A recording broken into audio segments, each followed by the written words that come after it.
안녕하세요. 김수경입니다. 오늘 제가 다룰 주제는 임차인 명도 책대로 되지는 않는다입니다. 뭐 세상 모든 일이 책대로 되는 건 아닙니다만은 소액 임차인 최우선 변제, 그죠?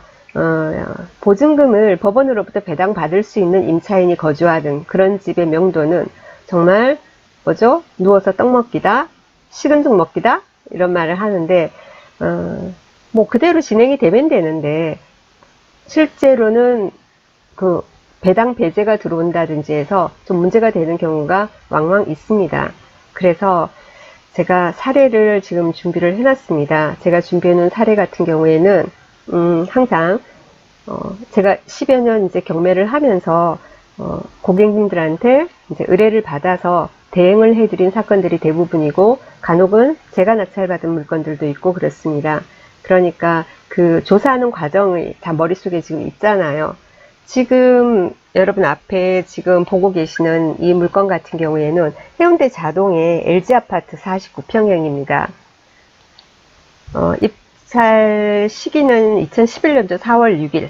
감정가 3억 5천인데요. 낙찰은 3억 6천입니다. 깜짝 놀랐다, 그죠? 3억 5천.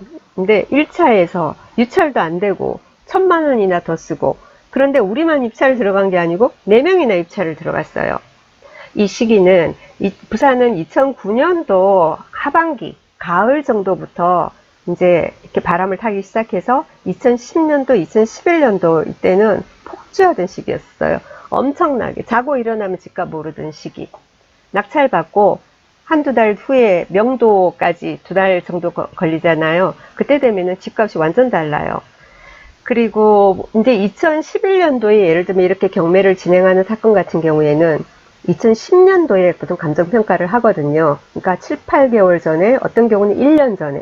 그러면 그 7, 8개월 전에, 1년 전에 감정하는 감정평가사는 또 뭐냐면은 그 전에 실거래가 된 걸 보고 주로 평가를 한단 말이에요. 그러니까 2011년도 4월 달에 이렇게 경매가 진행된 사건 같은 경우에는 이게 3억 5천이라는 시세는 뭐냐면은 1년, 어떤 경우는 1년 반 전의 시세예요. 그러니까 집값이 오르기 전인 거죠. 근데 엄청나게 그 당시에는 뛰고 있었기 때문에 다들 1차에서 낙찰이 됐었습니다. 부산만 그런 게 아니고 경남 쪽도 많이 그랬죠. 양산 같은 경우에도 제가 낙찰을 굉장히 많이 받았었는데 거의 대부분 1차에서 낙찰이 보통 됐었습니다. 힘들었었어요. 이때 도리어. 자, 한번 내려가서 여기 소액 임차인 최우선 변제 해당하는 자 보겠습니다. 임차인이 있습니다. 임차인 있는데요. 이 사람 같은 경우에는 보증금 2,500에 90만원 이렇게 돼 있는데 보증금 2,500이고 전입일 2010년 11월이고 그리고는 근저당 부산은행 뭐 2008년입니다. 최선순위 설정 일자가 2008년이고 이 사람은 2010년이고 그리고 금액적인 뭐 임대차 보호법 표는 열지 않겠습니다. 이 사람은 소액 임차인이에요. 소액 임차인 범죄에 들어가서 2,500 중에서 1,700만 원을 배당을 받을 수 있는 요건을 갖추고 있습니다. 전입돼 있고요. 그리고는 제가 보니까 살고도 있어요. 확인을 했는데 소액 임차인 최우선 변제를 받으려면 전입을 하고요. 일단 그리고 그 집에 거주를 해야 하고 그리고 배당 요구하세요 할 때 배당 요구 종기일 이전에 배당 요구를 해야 합니다. 요건은 갖췄는데 깜빡하고 아니 모르고 배당 요구를 안 하면은 또 배당을 못 받아요. 근데 이 사람은 전입도 했고 살고도 있었고 그리고는 배당 요구도 제대로 했습니다. 자, 그런데 제가 조금 찜찜했던 부분, 이거는 좀 상세 조사를 해야 되겠다 생각한 부분이 뭐였냐면은 그 당시 입찰할 때 관리비가 상당히 많이 밀려 있었어요. 이게 164만 원이라고 돼 있죠. 164만 원. 보통 왜 경매 이제 임차인들도 자기가 살고 있는 집이 경매에 넘어가게 되면 막 이렇게 돈이 몇 천만 원 걸리면 큰 돈이지 않습니까? 그러니까 뭐 법무사 쪽이라든가 변호사 쪽이라든가 가서 상담을 많이 해요. 법원에 막 알아보기도 하고. 그렇게 해서 이 사람들도 이제 경매 신청이 들어오고 경매 날짜가 1차가 잡힐 때까지 평균 짧아도 7, 8개월, 길면 1년 정도 걸리거든요. 그 기간 안에 자기들도 조사할 만큼 다 한 겁니다. 그렇기 때문에 나중에 내가 배당을 얼마를 받게 된다. 배당을 받기 위해서는 아까 말씀드린 대로 명도 확인서를 받아야 되는데 그런 경우에는 내가 관리비 같은 거 안 내고 막 이렇게 뻗대면 그 사람이 안 줄 거니까 어차피 내가 부담해야 하는구나 하고 생각해서 소액 임차인들 사는 집 같은 경우에는 관리비가 별로 밀리질 않아요. 밀려봤자 약간이고 그런데 거의 뭐 200만 원 가까이 이렇게 된 겁니다. 그리고 그래서 이제 관리사무소에 갔어요.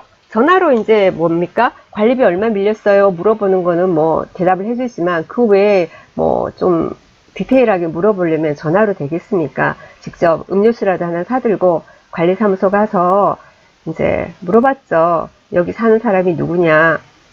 안 가르쳐 줘요. 누가 살아요? 개인정보인데 그런 거 안 가르쳐 줍니다. 알려주지 않기 때문에 그래서 이제 약간 그 얘기를 부탁을 특별히 했죠.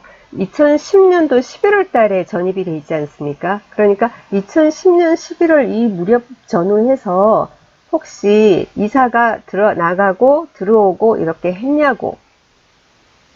계속해서 물어보니까 한참 있다가 그런 일은 없대요. 그냥 계속 소유자가 살고 있대요. 2008년도에 집을 이 집 샀잖아요. 2008년도에. 그런데 그때부터 계속 쭉 살고 있대요. 소유자가 이사 나가고 임차인 들어오고 이런 거 없대요. 그렇잖아요. 그러면은 좀 문제가 달라지거든요. 나중에 채권자 측에서 부산은행입니다. 그래서 부산은행에서 배당 배제 들어올 수 있어요. 배당 배제 들어오면은 뭐냐면은 이 사람은 자기가 또 임차인이라고 우기겠죠?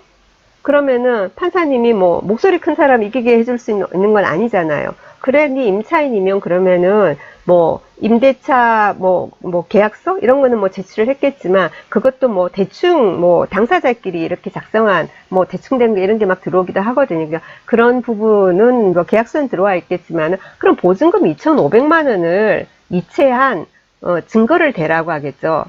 그죠? 예를 들면 뭐 돈을 계좌로 이체를 했다든지 아니면 수표를 했으면 뭐 수표로 어떻게 요즘 누가 근데 사실 수표를 합니까? 그렇다 하더라도 그런 거라든지 그리고 월 90만 원이라고 하니까 2010년 11월 달 이때부터 월 90만 원씩 소유자에게 계속 이체한 근거를 제시를 한다든지 뭐 그런 보정을 하는 겁니다.